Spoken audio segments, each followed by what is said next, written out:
কৰিছিলো কিবা 4 বছৰ পিছতহে গম পাব যে তাত মটাৰ পৰিমাণটো মটাৰ ফুলৰ বাঢ়ি গলগে কিয়নো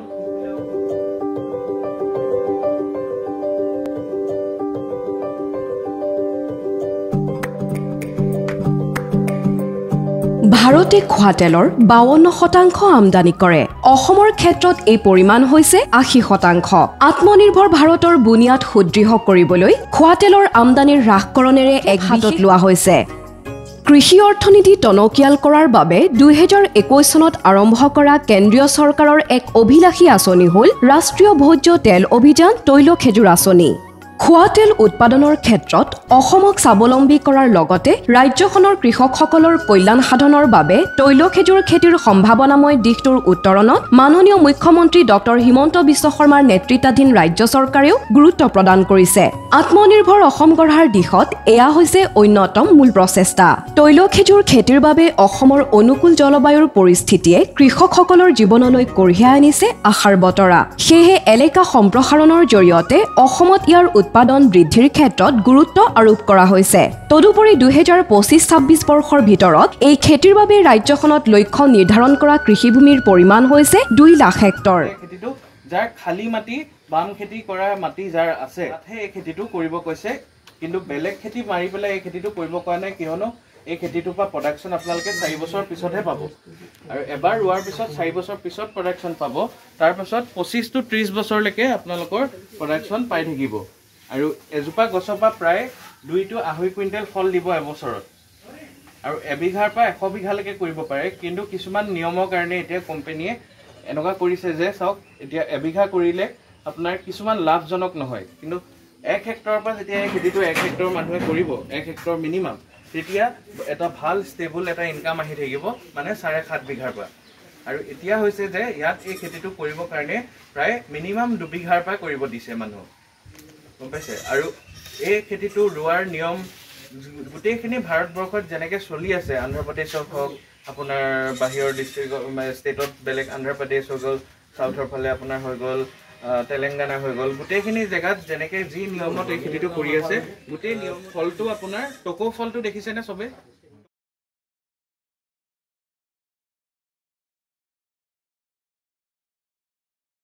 গছজোপাৰ লাগে আৰু গছজোপা হাইট প্ৰায় 30 ফুট ওপৰলৈকে যায়গে ঠিক আছে আৰু এটা অসমত ভুৱা বাতৰি এটা চলি আছিলে এই খেতিটো লৈ পেলাই যে এই খেতিটো যোনে কৰে অসমৰ মাটি মৰুভূমিলৈ কনভাৰ্ট হৈ যাব কিন্তু এইটো এটা ভুল ধাৰণা কিয়নো আপোনাৰ চাওক ইয়াৰ প্ৰথম কথা হ'ল এই গছজোপাই যিমান পানী লাগে মাটিৰ তলৰ পৰা ঠিক কলগছক ইয়াতকৈ 4 গুণ বেছি পানী লাগে কিন্তু আমাৰ মানুহে কোনোবাই কলগছক ডেইলি হিচাপত পানী দিয়েকে জানো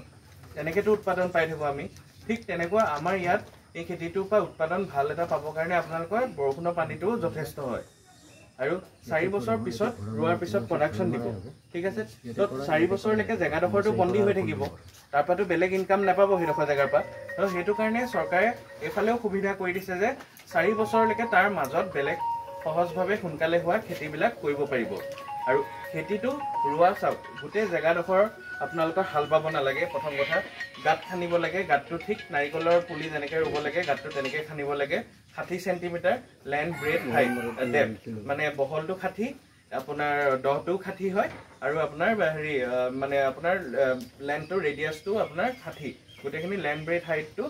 ডেপথটো গোটেইখিনি আপোনাৰ 60 চেণ্টিমিটাৰ হ'ব লাগে গাঁতখিনি সেইটো হিচাপত ৰুব লাগিব আৰু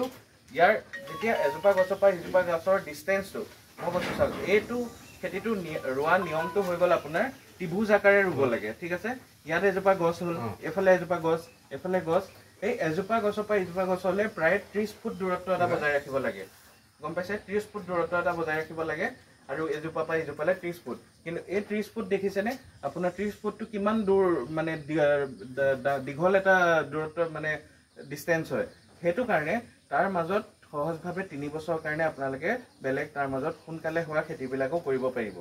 সেইবিলাক কৰিবৰ কাৰণেও আপোনালোকক সাবসিডি হিচাপত প্ৰতি হেক্টৰত 6250 টকাকৈ পাব সেই মাজত বেলেগ খেতি কৰিবৰ কাৰণে যি বীজ লাগে পুলি লাগে সেইবিলাকৰ কাৰণে আৰু সেই মাজত খেতি যোনখিনি কৰি পেলাই আপোনালোকে তাৰ পৰা উৎপাদন পাব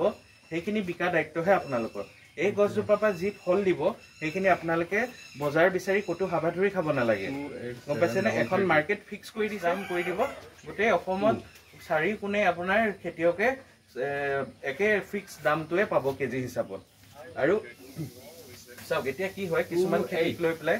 বজাৰখন বিচৰা লৈ পেলাই এটা প্ৰব্লেম হৈ যায় যেহেতু নতুন খেতি ইয়াত চুক্তি কৰি দিছে গভৰ্ণমেণ্টে যে কে কাল্টিভেশ্যন নামৰ কোম্পানীটোৱে আপোনালোকৰ লগত জড়িত হৈ থাকিব আপোনালোকক পুলি দিয়াৰ পৰা আপোনালোকৰ পৰা ফলটো কিনালৈকে 4 বছৰলৈকে আপোনালোকৰ লগত তেখেতলোক জড়িত হৈ থাকিব শিপাখিনি কেতিয়াও দিগদাৰ দিব নোৱাৰে যেতিয়া শিপা ইয়াত এই খেতিটোত দিগদাৰ দিয়ে ৰোৱা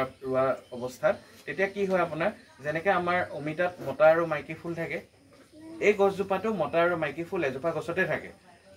যেতিয়া শিপাখিনিক দিগদাৰ দিয়ে প্ৰথম অৱস্থাৰ পৰা তেতিয়া আপোনালোকে চাওক প্ৰথম যেতিয়া ৰুলে পুলিটো ৰোৱাৰ পিছত আপোনাৰ 14 মাহৰ পিছত প্ৰায় 11 to 14 মাহৰ পিছত ফুল ফুলিব সেই ফুলবোৰ আপোনালোকৰ তাতে মতা আৰু মাইকী ফুল এজোপা গছতে থাকিব কিন্তু যেহেতু নতুন খেতি তো আপোনালোকে কেনেকৈ গম পাব চিনাক্ত কেনেকৈ কৰিব যে এজোপা মতা ফুল নে মাইকী ফুল সেইখিনি কাৰণেও আপোনালোকে যেতিয়া ৰুব যেতিয়া যোনটো ধৰণত মানে আপোনালোকৰ ফুলখিনি কাটিব লাগিব 14 মাহৰ পিছত ৰোৱাৰ পিছত যেতিয়া ফুল ওলাব গোটেইখিনি আপোনালোকক হাতে লোটে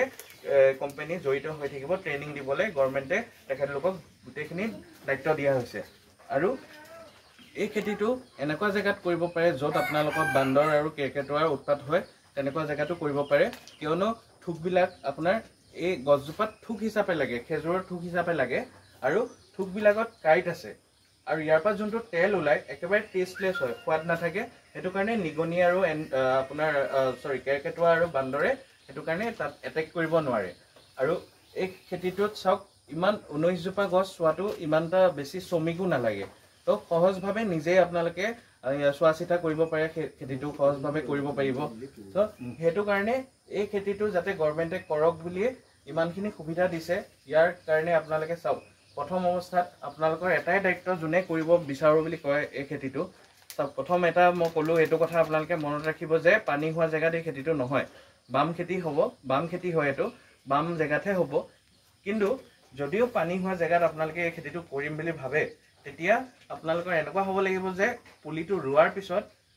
যদি 2-3 দিন বা মেক্সিমাম আপোনাৰ এসপ্তাহলৈকে যদি পানীটো থাকে তাৰপিছত চলি যায় তেতিয়াও এইটো হ'ব কিন্তু তাতকৈ বেছি যদি এসপ্তাহতকৈ বেছি যদি 10 দিন এনেকুৱা হৈ গ'ল পানী জমা হৈয়ে আছে জেগাডোখৰ তেনেকুৱা জেগাত কিন্তু এই খেতিটো নহয় লৈ যি সামগ্ৰী লাগে সামগ্ৰীখিনি চাওক আপোনাৰ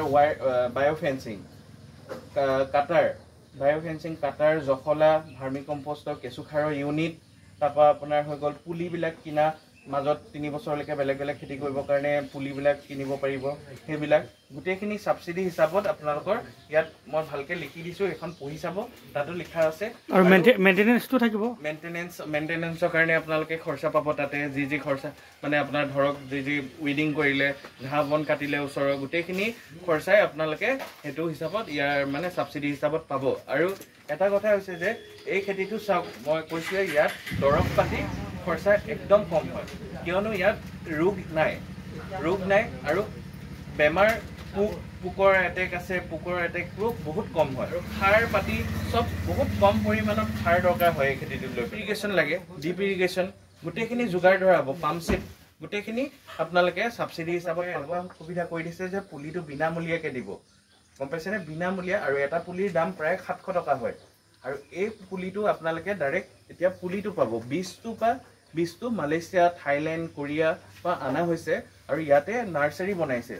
গম পাইছে নাৰ্চাৰী এখন বনাইছে আৰু নাৰ্চাৰীৰ পৰা আপোনালোকে প্ৰায় 11 to 14 মাহৰ পুৰণা পুলি আছে সেই গাঁতটো যেতিয়া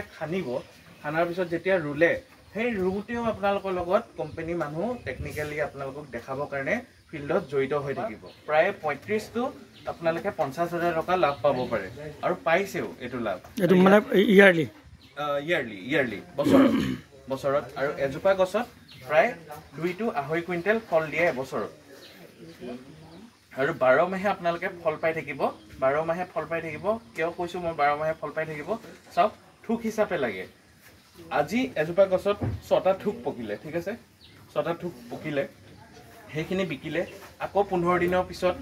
সেইখিনি থুক আপোনালোকে পাই গ'ল হৈ গছজোপাৰ পৰা সেইখিনি থুক বিকিলে ঠিক তেনেকৈ গোটেই বছৰটোতে আপোনালোকে ইয়াৰ পৰা ফল পাই থাকিব এই খেতিটো ৰোৱাৰ কোনো ছিজন নাই ঠিক আছে